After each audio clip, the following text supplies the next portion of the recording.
내가 모르는 누군가가 세상 어딘가에서 나를 찾고 있을지도 모른다는 생각 해본 적 있으신가요? 오늘 들려드릴 이야기는 단순한 우연이 아닙니다. 이것은 DNA라는 과학이 만들어낸 기적이자 51년이라는 긴 세월 동안 단 한 번도 잊혀지지 않았던 사랑의 이야기입니다. 2023년 가을 미국 시애틀의 한 대학 캠퍼스에서 시작된 작은 호기심이 태평양을 건너 한국의 작은 마을까지 도달하게 됩니다. 그리고 그 끝에서 한 남자가 51년 만에 처음으로 자신의 딸을 만나게 됩니다. 어떻게 이런 일이 가능했을까요? 지금부터 그 놀라운 여정을 함께 따라가 보시겠습니다. 구독과 좋아요는 제가 재미있게 글을 올릴 수 있는 힘이 됩니다. 챕터 1 유행처럼 시작된 장난. 야, 케빈, 너도 이거 해봤어? 2023년 10월의 어느 금요일 오후 시애틀 대학교 기숙사 라운지에서 케빈 존슨은 친구들과 피자를 먹고 있었습니다. 그때 룸메이트 제이슨이 핸드폰을 흔들며 다가왔습니다. 뭔데? 이거 DNA 앱. 요즘 완전 핫해. 칩만 보내면 조상이 어디 출신인지 심지어 모르는 친척까지 찾아준대. 마크는 이거로 아일랜드에 사촌이 있다는 걸 알아냈어. 케빈은 피자 한 조각을 베어 물며 시큰둥하게 반응했습니다. 나? 내 조상? 뻔하지. 한국계 미국인이고 할머니가 70년대에 이민 왔고 별로 놀랄 것도 없을 것 같은데. 그래도 재미로라도 해봐. 지금 할인 중이래. $49. 제이슨의 집요한 권유에 케빈은 결국 웃으며 고개를 끄덕였습니다. 알았어. 그냥 해볼게. 그날 밤 케빈은 집으로 돌아오는 길에 약국에 들러 DNA 검사 키트를 샀습니다. 파란색 상자에 MYHERITAG DNA라고 적혀 있었죠. 집에 돌아와 설명서를 보며 면봉으로 뺨 안쪽을 문지른 뒤 작은 튜브에 넣어 봉투에 담았습니다. 이게 뭐가 나오려나? 케빈은 별 기대 없이 우체통에 샘플을 넣었습니다. 그저 친구들과의 재미있는 화제거리 정도로 생각했을 뿐입니다. 하지만 그는 몰랐습니다.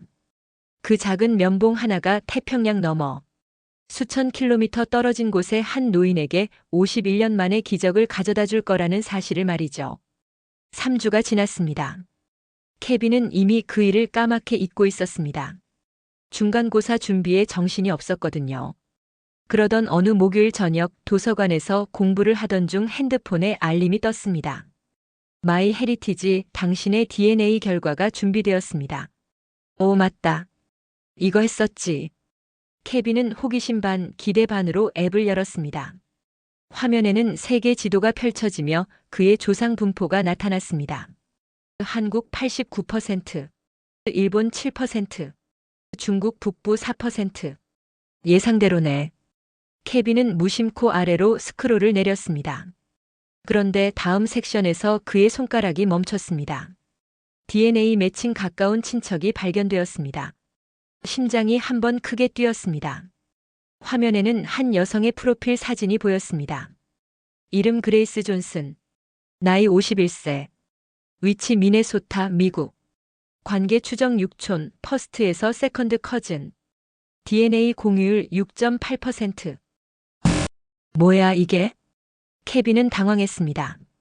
그는 자신이 외동이라는 걸 알고 있었습니다. 할머니에게도 직계 친척이 거의 없다고 들었고요. 육촌이라니? 그것도 51살? 할머니 세대면 거의 엄마뻘 아냐? 케빈은 프로필을 클릭했습니다. 그레이스 존슨이라는 여성의 사진이 크게 나타났습니다. 동양인 여성이었지만 어딘지 모르게 서양적인 분위기가 느껴졌습니다. 미소 짓는 얼굴이 따뜻해 보였습니다. 프로필에는 이렇게 적혀 있었습니다. 안녕하세요. 저는 1972년 한국에서 태어나 미국으로 입양되었습니다. 생물학적 가족을 찾고 있습니다. 혹시 저와 연결된 분이 계시다면 연락 부탁드립니다. 케빈의 손이 떨렸습니다. 1972년? 입양? 한국? 이건 뭔가 이상한데? 케빈은 곧바로 할머니에게 전화를 걸었습니다. 하지만 그때는 몰랐습니다.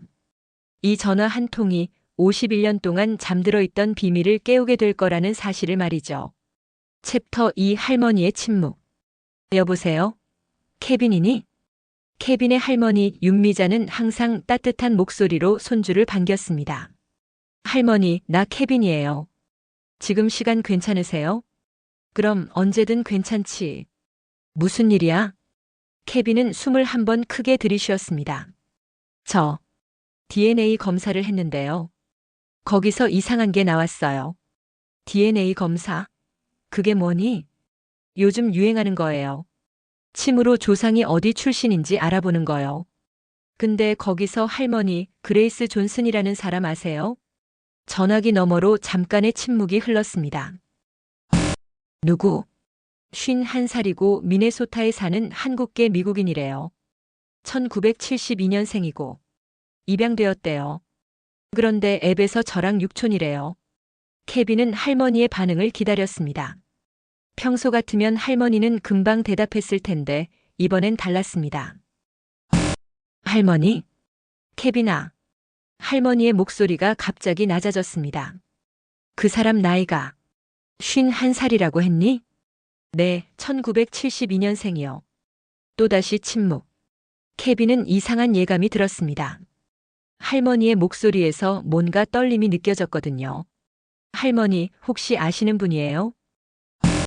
케빈아, 지금 당장은 얘기하기 어렵구나. 내가 확인 좀 해봐야겠다. 그 사람 연락처 같은 거 있니? 앱에 메시지 보낼 수는 있어요. 그럼 일단 그대로 두고 나한테 시간을 좀 줄 수 있겠니? 케빈은 혼란스러웠지만 할머니의 목소리에서 느껴지는 무게감 때문에 더 이상 묻지 못했습니다. 네, 알겠어요. 전화를 끊은 후 케빈은 멍하니 앉아 있었습니다. 도대체 뭐지? 할머니가 왜 저렇게 반응하시는 거야? 그날 밤 한국 시간으로는 새벽 3시였습니다. 부산의 작은 아파트에서 윤미자는 잠을 이루지 못하고 있었습니다. 침대에 누워 천장을 바라보며 그녀는 51년 전의 기억을 떠올렸습니다.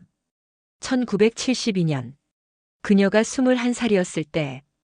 그때 그녀에게는 3명의 오빠가 있었습니다. 첫째 윤석만, 둘째 윤석진, 그리고 셋째 윤석호. 특히 셋째 오빠 석호는 윤미자가 기억하기에 가장 다정했던 오빠였습니다.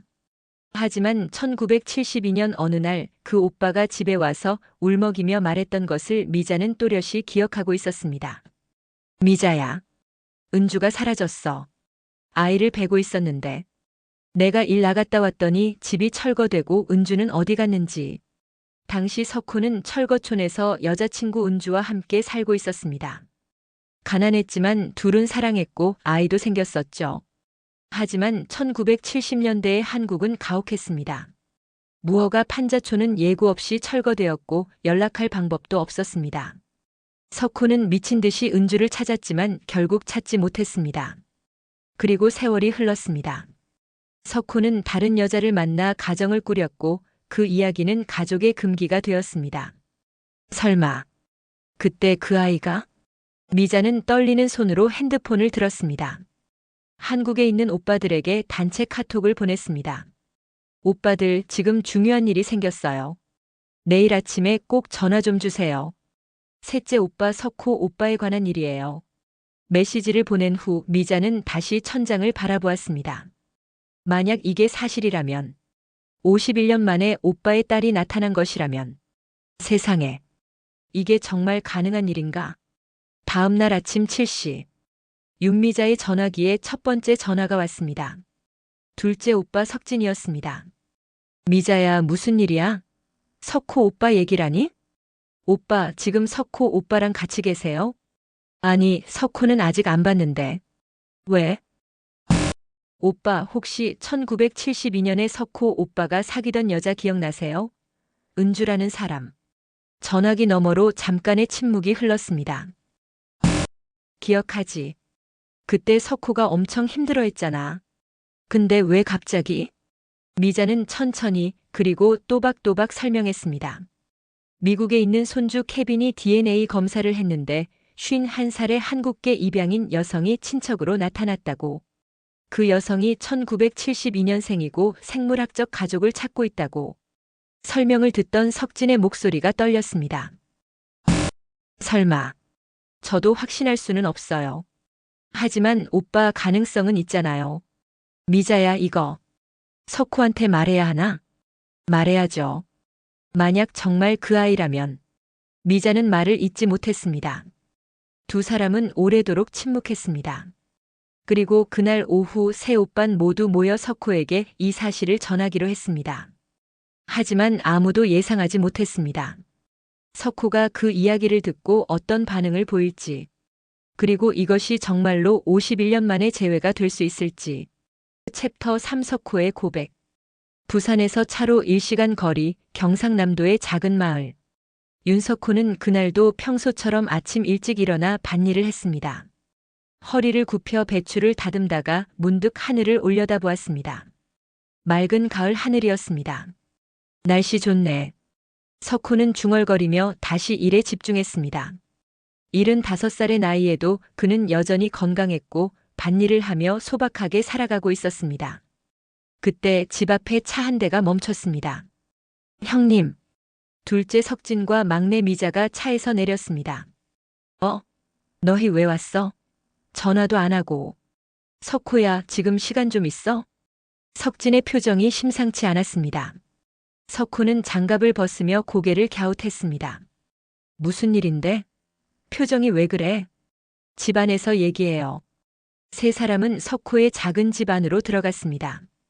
거실 탁자에 둘러앉자 미자가 먼저 입을 열었습니다. 오빠, 미국에 있는 케빈이 최근에 DNA 검사를 했어요. DNA 검사? 그게 뭔데? 유전자 검사요. 침으로 조상이 어디 출신인지 알아보는 거예요. 근데 미자는 숨을 한 번 크게 들이쉬었습니다. 거기서 케빈이랑 친척 관계인 사람이 나왔대요. 51살 여자, 1972년생. 한국에서 태어나서 미국으로 입양됐대요. 석호는 차를 마시다 말고 손을 멈췄습니다. 51살? 네. 1972년? 네. 컵을 든 석호의 손이 미세하게 떨렸습니다. 석진이 조심스럽게 물었습니다. 석호야, 혹시? 석호는 대답하지 않았습니다. 그저 창밖을 바라볼 뿐이었습니다. 한참의 침묵 끝에 석호가 낮은 목소리로 말했습니다. 은주. 네? 그 여자 이름이 은주였어. 석호는 천천히 이야기하기 시작했습니다. 1972년 서울 영등포. 그때 석호는 24살이었습니다. 가난한 시골 청년이 서울의 상경의 건설 현장에서 막노동을 했습니다. 그러던 어느 날 작은 식당에서 은주를 만났습니다. 아저씨, 여기 짜장면 하나요? 네. 은주는 그 식당에서 일하는 21살의 여자였습니다. 단발머리에 환한 미소를 가진 그 시절 흔한 시골 처녀였죠. 석호는 그 식당의 단골이 되었습니다. 짜장면을 먹으러 가는 게 아니라 은주를 보러 가는 거였죠. 오늘도 오셨어요? 응, 짜장면이 맛있어서. 매일 오시는데 안 질리세요? 안 질려. 석호는 수줍게 웃었습니다. 두 사람은 자연스럽게 가까워졌습니다. 석호는 은주에게 청혼했고 은주는 수줍게 고개를 끄덕였습니다. 나 같은 사람이랑 결혼해 줄래? 저야말로. 감사해요. 하지만 두 사람은 돈이 없었습니다. 결혼식은커녕 제대로 된 집도 구할 수 없었죠. 결국 두 사람은 영등포의 무허가 철거촌의 작은 판잣집 방 하나를 얻었습니다.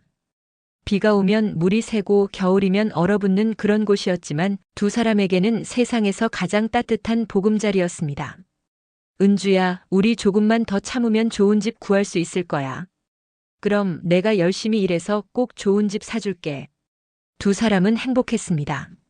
그리고 얼마 후 은주가 석호에게 조심스럽게 말했습니다. 석호 씨, 나 아기 생긴 것 같아. 석호는 깜짝 놀라서 은주를 안았습니다. 정말? 정말이야? 응. 병원 가봐야 확실히 알겠지만. 은주야, 고마워. 정말 고마워. 석호는 기뻤습니다. 자신이 아버지가 된다니. 자신의 피를 이어받은 아이가 태어난다니. 하지만 기쁨도 잠시 석호는 불안해졌습니다. 아이를 키우려면 돈이 더 필요해. 그때 석호에게 기회가 왔습니다. 경기도 어느 건설 현장에서 2개월간 일하면 큰 돈을 준다는 제안이었죠. 은주야, 내가 2달만 다녀올게. 그동안 몸조리 잘하고 있어. 그래. 조심해서 다녀와. 1972년 6월 석호는 경기도로 떠났습니다. 그리고 그것이 은주를 본 마지막이었습니다. 2달 후 1972년 8월 석호는 손에 봉투를 가득 쥐고 돌아왔습니다. 이 돈이면 은주랑 아기를 위해 좀 더 나은 곳으로 이사할 수 있을 거야. 설레는 마음으로 철거촌으로 돌아온 석호는 그 자리에서 얼어붙었습니다. 그곳에는 아무것도 없었습니다. 판잣집들은 모두 부서져 있었고 불도저가 지나간 자리에는 흙먼지만 날렸습니다. 아니, 이게 무슨... 석호는 미친 듯이 뛰어다녔습니다. 은주야, 은주야. 하지만 대답은 없었습니다. 주변을 지나가던 한 아주머니가 석호를 보고 말했습니다. 아이고 청년. 여기 1달 전에 다 철거됐어. 사람들 다 뿔뿔이 흩어졌지. 은주라고 젊은 여자 못 보셨어요? 임신한 여자요. 글쎄, 너무 많이 흩어져서. 석호는 그날부터 미친 듯이 은주를 찾아다녔습니다. 경찰서, 병원, 보육원, 구청. 갈 수 있는 곳은 다 갔지만 은주의 행방은 알 수 없었습니다. 1972년 그 시절에는 전화도 신분증도 제대로 된 기록도 없었습니다. 한번 흩어지면 다시 만나는 것은 거의 불가능했습니다. 석호는 밤마다 철거촌 자리를 찾아가 이름을 불렀습니다. 은주야, 은주야, 어디 있어? 하지만 메아리만 돌아올 뿐이었습니다. 거실의 침묵이 길게 이어졌습니다. 석호는 떨리는 손으로 얼굴을 감쌌습니다. 그렇게 1달을 찾아다녔어. 그러다 지쳐서 결국 고향으로 돌아왔지. 석진과 미자는 아무 말도 할 수 없었습니다. 석호야, 그 뒤로 은주 씨 소식은? 몰라, 끝까지 몰랐어. 아이를 낳았는지 아니면 살아있는지도 몰라. 석호의 목소리가 점점 작아졌습니다. 나는 매일 밤 생각했어. 혹시 은주가 아이를 낳고 어디선가 날 기다리고 있는 건 아닐까? 혹시 내가 조금만 더 찾았으면 만날 수 있었던 건 아닐까? 석호는 고개를 떨구었습니다. 미안해. 정말 미안해.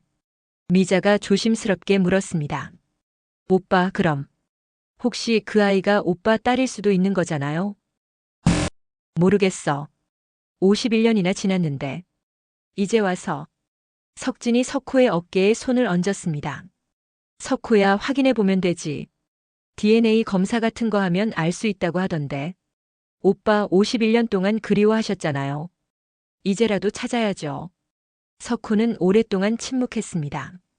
그리고 마침내 떨리는 목소리로 말했습니다. 그래. 확인해보자. 만약 정말 내 딸이라면. 석호는 창밖을 바라보았습니다. 51년 만에라도 미안하다고 말하고 싶어. 그날 석호는 처음으로 자신의 DNA 샘플을 제출했습니다. 그리고 그 결과가 나오기까지 가장 긴 2주를 보내야 했습니다. 챕터 4 DNA가 밝혀낸 진실. 2주 후 석호는 매일 아침 핸드폰을 확인했습니다. 아직 안 왔네. 미자는 매일 전화로 물었습니다. 오빠 결과 나왔어요? 아니, 아직. 조금만 기다려봐요. 하지만 기다림은 고통이었습니다. 석호는 밤마다 잠을 이루지 못했습니다. 만약 정말 자신의 딸이라면 그 아이는 어떻게 살았을까? 행복했을까? 원망하고 있을까? 그러던 어느 날 아침, 띠링! 핸드폰에 이메일 알림이 떴습니다. 마이 헤리티지 DNA. 귀하의 DNA 매칭 결과가 업데이트되었습니다. 석호의 손이 심하게 떨렸습니다. 에게. 그는 몇 번이나 잘못 눌렀다가 겨우 이메일을 열었습니다. 화면이 로딩되고 그리고 결과가 나타났습니다. DNA 매칭 결과. 이름 그레이스 존슨. 관계 친자 유전자 일치율 99.8%, 신뢰도 99.99%. 석호는 핸드폰을 보며 그 자리에 주저앉았습니다. 목이 메어 말이 나오지 않았습니다. 51년 만에 그의 딸이었습니다. 그가 매일 밤 꿈꾸던, 그가 평생 찾아 헤매던, 그가 미안해하며 살아온 바로 그 아이. 은주야. 은주야. 석훈은 핸드폰을 꽉 쥐고 흐느꼈습니다. 우리 딸이 살아있었어. 그는 한참을 울었습니다. 73살 노인이 24살 청년으로 돌아가 다시 한번 상실의 고통을 느끼고 그리고 이제는 발견의 기쁨을 동시에 느끼고 있었습니다. 얼마나 지났을까? 석훈은 떨리는 손으로 석진에게 전화를 걸었습니다. 여보세요? 형님. 결과가 나왔어? 결과가 나왔어. 내 딸이야. 99.8% 확률로. 내 딸이 맞아. 전화기 너머로 석진의 긴 침묵이 들렸습니다. 축하해. 정말 잘 됐어. 석진의 목소리도 떨리고 있었습니다. 이제 어떻게 해야 하지? 연락해봐야지. 그 사람한테. 하지만 나 같은 사람을 51년이나 버려둔 아버지를 용서해줄까? 내 잘못이 아니잖아. 만나봐야지. 그리고 설명해. 석훈은 한참을 망설이다가 고개를 끄덕였습니다. 그래야겠지. 같은 시각 미국 미네소타. 그레이스 존슨도 같은 이메일을 받았습니다. 그녀는 재택 근무 중이었는데 컴퓨터 화면에 뜬 알림을 보고 손을 멈췄습니다. 어머. 그레이스는 심호흡을 하고 이메일을 열었습니다. DNA 매칭 새로운 친부가 발견되었습니다. 이름 윤석호. 나이 75세. 위치 대한민국 경상남도. 그레이스의 눈에서 눈물이 흘러내렸습니다. 드디어 그녀는 51년을 기다렸습니다. 어린 시절부터 자신이 입양하라는 것을 알았고 생물학적 부모를 찾고 싶어 했습니다. 하지만 1970년대 한국의 입양 기록은 불완전했고 많은 경우 추적이 불가능했습니다. 그레이스는 수십 년 동안 여러 방법을 시도했습니다. 한국의 입양 기관에 연락하고 기록을 찾아보고 DNA 검사도 여러 번 했습니다. 하지만 매번 벽에 부딪혔습니다. 그러다 이번에 조카뻘 되는 케빈이 우연히 DNA 검사를 하면서 연결고리가 생긴 것입니다. 아버지. 내 친아버지. 그레이스는 프로필 사진을 클릭했습니다. 그곳에는 한국의 노인 남성 사진이 있었습니다. 주름진 얼굴 하지만 따뜻한 눈빛. 어딘지 모르게 자신과 닮은 것 같았습니다. 저 사람이 내 아버지. 그레이스는 한참을 사진을 바라보았습니다. 그리고 메시지를 쓰기 시작했습니다. 보낸 사람 그레이스 존슨. 받는 사람 UNSEOK-5. 안녕하세요. 제 이름은 그레이스 잔슨입니다. 나는 1972년에 한국에서 태어났고 내가 4살 때 미국으로 입양됐어요. 나는 평생 동안 계속 생물학적인 부모를 찾고 있었어요. DNA 검사 결과 당신이 제 친아버지라고 나왔습니다. 그때 무슨 일이 있었는지는 모르겠지만 저는 화나지 않았어요. 저는 단지 제 이야기를 이해하고 싶을 뿐입니다. 괜찮으시다면 이야기를 나누고 싶습니다. 감사합니다. 그레이스. 메시지를 보낸 후 그레이스는 화면을 바라보며 기다렸습니다. 답장이 올까? 아니면 무시할까? 혹시 나를 원하지 않았던 걸까? 온갖 생각이 머릿속을 스쳐 지나갔습니다. 그리고 30분 후. 띠링. 답장이 왔습니다. 그레이스는 떨리는 손으로 메시지를 열었습니다. 보낸 사람 윤석호. 그레이스. 나는 당신의 아버지 윤석호입니다. 51년 동안 매일 당신을 생각했습니다. 당신의 어머니 은주와 나는 사랑했고 당신을 기다렸습니다. 하지만 나는 당신을 보호하지 못했습니다. 미안합니다. 정말 미안합니다. 당신이 잘 자라준 것에 감사합니다. 당신과 이야기하고 싶습니다. 가능하다면 통화할 수 있을까요? 아버지 윤석호. 그레이스는 메시지를 읽으며 눈물을 흘렸습니다. 아버지. 그녀는 즉시 답장을 보냈습니다. 예, 저도 통화하고 싶어요. 여기 저의 전화번호가 1-612-xxx-xxxx. 언제든 저에게 전화 주세요. 기다리고 있을게요. 챕터 5 51년 만의 목소리. 석훈은 핸드폰을 손에 쥐고 한참을 망설였습니다. 화면에는 그레이스의 전화번호가 입력되어 있었습니다. 이 번호를 누르면 내 딸의 목소리를 듣게 되는 거야. 석호의 손이 떨렸습니다. 옆에서 미자가 조용히 말했습니다. 오빠 괜찮아요. 천천히 하세요. 석호는 고개를 끄덕이고 떨리는 손가락으로 통화 버튼을 눌렀습니다. 뚜, 뚜. 신호음이 울렸습니다. 석호의 심장이 미친 듯이 뛰었습니다. 뚜, 뚜. 받아줄까? 아니면 무서워서 안 받을까? 그때 헬로? 여성의 목소리가 들렸습니다. 약간 떨리는 하지만 따뜻한 목소리. 석호는 목이 메어 말을 할 수가 없었습니다. 아, 여보세요, 윤석호 씨인가요? 그레이스가 조심스럽게 물었습니다. 석호는 한국어로 대답했습니다. 네, 저는 윤석호입니다. 전화기 너머로 그레이스의 긴 침묵이 들렸습니다. 그리고 곧 그녀도 떨리는 목소리로 한국어로 대답했습니다. 아버지? 그 한마디에 석호는 무너졌습니다. 미안해. 정말 미안해. 석호는 전화기를 붙잡고 울기 시작했습니다. 내가 너를 지키지 못해서 미안하다. 그레이스도 울고 있었습니다. 괜찮아요. 괜찮아요, 아버지. 두 사람은 한참을 울었습니다. 51년. 51년이라는 시간이 전화선을 통해 연결되었습니다. 얼마나 지났을까? 석호가 먼저 진정하고 물었습니다. 그레이스, 너는 어떻게 지냈니? 그레이스는 천천히 자신의 이야기를 시작했습니다. 저는 1972년에 태어났대요. 정확한 날짜는 모르지만 입양 기록에는 1972년 봄이라고 되어 있어요. 그레이스는 조용히 말했습니다. 입양 기관 기록에 따르면 저는 부산의 한 경찰서 앞에서 발견되었대요. 누군가 저를 그곳에 두고 갔다고 해요. 석호의 심장이 철렁 내려앉았습니다. 그때 저와 함께 있던 건 작은 담요 하나와 메모 한 장이었대요. 메모? 네. 한글로 쓰여진 짧은 메모였대요. 입양기관에서 사진을 찍어뒀더라고요. 그레이스는 잠시 멈췄다가 말했습니다. 이 아이를 살려주세요. 제발 이 아이만은 행복하게 해주세요. 라고 쓰여 있었어요. 석호는 숨이 막혔습니다. 그게 은주가. 어머니. 제 어머니가 쓴 거겠죠? 그래. 은주였을 거야.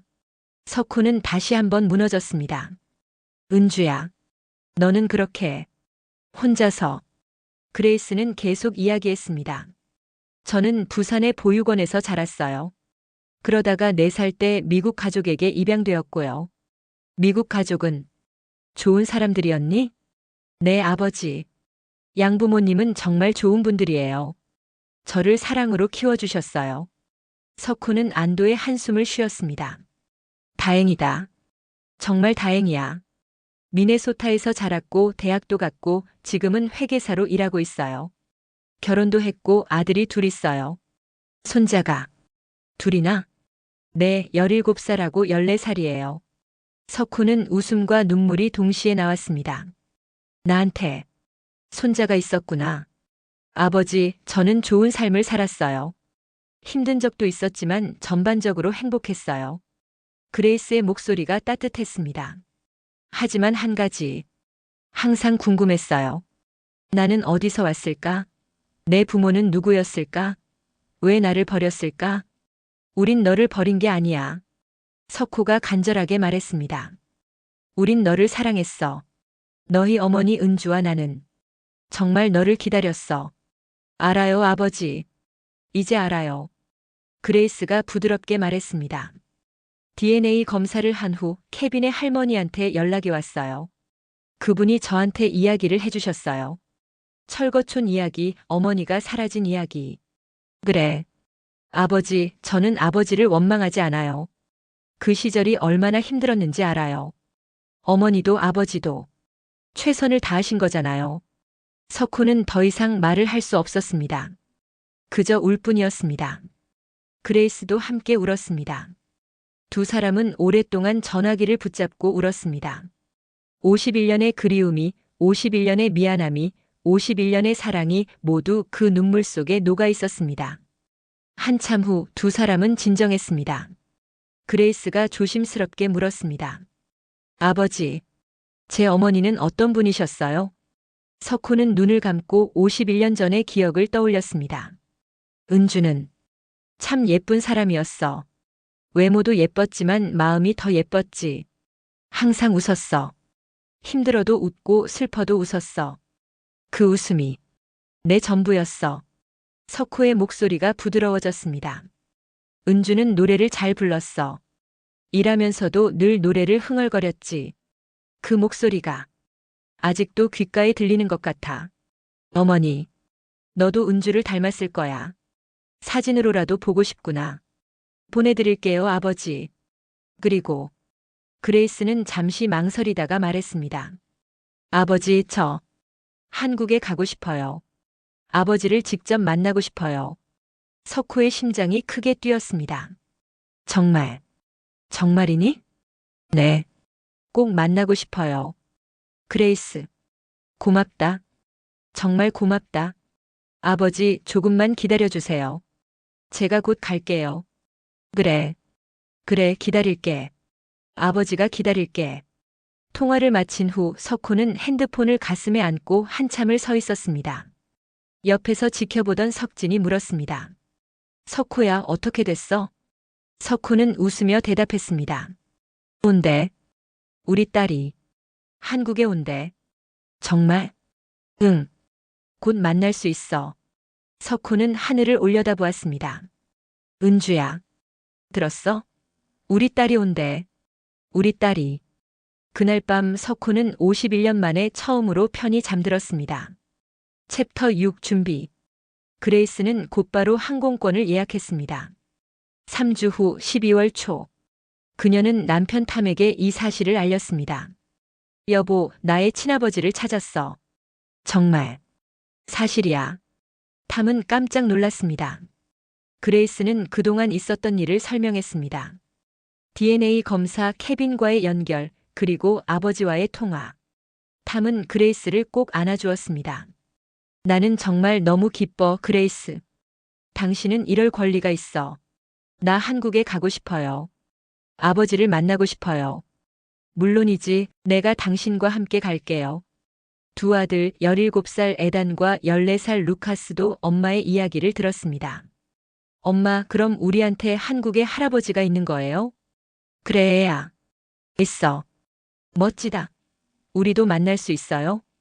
그레이스는 아들들을 안으며 웃었습니다. 당연하지. 우리 다 같이 가는 거야. 한국, 석호의 집. 석호도 준비를 시작했습니다. 그는 집을 청소하고 방을 정리하고 딸을 맞을 준비를 했습니다. 석진과 미자도 도와주러 왔습니다. 오빠, 이 방을 그레이스가 쓰게 하세요. 그래, 고마워. 석호는 방 안을 돌아보며 만족스러워했습니다. 50년 만에 내 딸이 이 집에 오는구나. 미자가 물었습니다. 오빠, 뭐 선물 같은 거 준비하세요? 선물? 뭘 줘야 하지? 글쎄요. 그레이스가 좋아할 만한 거요. 석호는 한참을 생각하다가 문득 무언가 떠올랐습니다. 아, 맞다. 그는 방 안 오래된 서랍을 열었습니다. 그 안에는 낡은 상자가 하나 있었습니다. 상자를 열자 오래된 흑백 사진 한 장이 나왔습니다. 사진 속에는 젊은 남녀가 서 있었습니다. 24살의 석호와 21살의 은주. 이거, 은주랑 내가 함께 찍은 유일한 사진이야. 미자가 사진을 보며 감탄했습니다. 와, 오빠 젊었을 때 잘생겼네요. 은주가 더 예뻤지. 이 사진, 그레이스한테 줘야겠다. 석호는 사진을 조심스럽게 닦았습니다. 51년 동안 간직해온 유일한 기억. 이제 그 기억을 딸에게 전해줄 시간이었습니다. 3주가 빠르게 지나갔습니다. 2023년 12월 5일. 인천공항. 석호는 가족들과 함께 공항에 도착했습니다. 석진, 미자, 그리고 미자의 딸 케빈의 엄마, 심지어 첫째 형석만도 미국에서 왔습니다. 모두가 그레이스를 만나기 위해 모였습니다. 오빠 떨려요? 미자가 물었습니다. 석호는 손을 내려다보았습니다. 떨리고 있었습니다. 많이. 괜찮아요. 잘 될 거예요. 입국장 앞에는 이미 많은 사람들이 가족을 기다리고 있었습니다. 석호도 그 속에 서서 문이 열리기를 기다렸습니다. 몇 시간 전 태평양 상공. 그레이스는 비행기 안에서 창밖을 바라보고 있었습니다. 옆자리의 탐이 그녀의 손을 잡아주었습니다. 떨려요? 많이요. 괜찮을 거예요. 그분은 당신을 51년 동안 기다려왔잖아요. 그레이스는 고개를 끄덕였습니다. 기내 방송이 흘러나왔습니다. 승객 여러분, 잠시 후 인천국제공항에 착륙하겠습니다. 그레이스의 심장이 빠르게 뛰었습니다. 곧 만나게 되는 거야. 챕터 7 51년 만에 포옹. 입국장 문이 열렸습니다. 사람들이 하나둘씩 나오기 시작했습니다. 석호는 눈을 크게 뜨고 한 사람 한 사람을 살폈습니다. 어떤 사람일까? 알아볼 수 있을까? 그때 문 사이로 한 여성이 나타났습니다. 짧은 머리, 안경을 쓴 동양인 여성. 그녀의 옆에는 키 큰 서양인 남성과 2명의 10대 소년들이 함께 있었습니다. 여성은 주위를 두리번거리며 누군가를 찾고 있었습니다. 그리고 그 순간 눈이 마주쳤습니다. 석호와 그레이스. 시간이 멈춘 것 같았습니다. 그레이스는 석호를 보는 순간 직감적으로 알았습니다. 저분이 내 아버지다. 석호도 알았습니다. 저 사람이 내 딸이다. 설명할 수 없는 연결. DNA가 아니라 마음이 알려주는 확신. 그레이스는 천천히 석호에게 걸어갔습니다. 석호도 떨리는 걸음으로 다가갔습니다. 두 사람 사이의 거리가 점점 좁혀졌습니다. 10m, 5m, 2m. 그리고 마침내 두 사람이 마주 섰습니다. 그레이스는 떨리는 목소리로 한국어로 말했습니다. 아버지. 석호는 대답할 수 없었습니다. 목이 메어 말이 나오지 않았습니다. 그저 고개를 끄덕일 뿐이었습니다. 아버지. 저예요. 그레이스예요. 아버지의 딸. 그레이스. 석호는 떨리는 손을 뻗어 그레이스의 얼굴을 쓸었습니다. 정말 너구나. 네. 아버지. 그리고 두 사람은 서로를 꼭 껴안았습니다. 51년 만에 포옹. 석호는 딸을 안고 흐느꼈습니다. 미안해. 정말 미안해. 아버지가 못나서. 괜찮아요, 아버지. 괜찮아요. 그레이스도 울었습니다. 이제 만났잖아요. 이제 괜찮아요. 주변 사람들이 멈춰서서 두 사람을 바라보았습니다. 어떤 사람들은 같이 눈물을 흘렸습니다. 석진과 미자도 서로를 안으며 울었습니다. 탐은 두 아들을 안으며 이 광경을 지켜보았습니다. 챕터 8 새로운 시작. 며칠 후 부산 해변. 그레이스 가족은 일주일간 한국에 머물렀습니다. 석호는 매일 딸과 함께 시간을 보냈습니다. 어느 날 일행은 부산 해운대 해변을 찾았습니다. 아버지, 여기가 제가 태어난 곳 근처예요? 그래. 이 근처 어딘가였을 거야. 그레이스는 바다를 바라보았습니다. 여기. 어머니도 봤을까요? 봤을 거야. 은주도 바다를 좋아했거든. 두 사람은 나란히 서서 파도를 바라보았습니다. 아버지, 질문해도 될까요? 그럼 뭐든지 물어봐. 아버지는 그 후로 행복하셨어요? 석호는 잠시 생각하다가 대답했습니다. 행복. 그랬던 것 같기도 하고 아닌 것 같기도 하고. 다시 가정을 꾸렸고 아이들도 키웠어. 그들에게 좋은 아버지가 되려고 노력했지. 하지만 석호는 바다를 바라보았습니다. 마음 한구석엔 늘 빈자리가 있었어. 은주와 너 그 빈자리는 채워지지 않았어. 미안해요. 아니야, 내 잘못이 아니야. 이건 운명이었어. 석호는 그레이스의 손을 잡았습니다. 하지만 지금은 행복해. 내가 와줘서, 내가 나를 용서해줘서. 용서할 게 뭐가 있어요. 아버지는 잘못하신 게 없는데. 고맙다, 그레이스. 정말 고맙다. 두 사람은 서로를 껴안았습니다. 파도 소리만이 그들을 감싸고 있었습니다. 일주일이 빠르게 지나갔습니다. 그레이스 가족은 다시 미국으로 돌아가야 했습니다. 공항에서 작별 인사를 나누는 시간. 아버지, 다시 올게요. 그래, 언제든 와. 아버지는 여기 있을게. 자주 연락드릴게요. 매주 화상통화해요. 그래, 좋아. 나도 배울게. 컴퓨터 같은 거. 두 사람은 웃었습니다. 석훈은 손자들도 꼭 안아주었습니다. 에단, 루카스, 할아버지 잊지 마라. 안 잊을게요, 할아버지. 곧 다시 올게요. 마지막으로 석훈은 그레이스를 꼭 안았습니다. 사랑한다, 내 딸. 저도 사랑해요, 아버지. 그레이스 가족은 출국장으로 들어갔습니다. 석훈은 그들이 사라질 때까지 손을 흔들었습니다. 그리고 혼자 중얼거렸습니다. 은주야. 봤니? 우리 딸. 이렇게 잘 자랐어.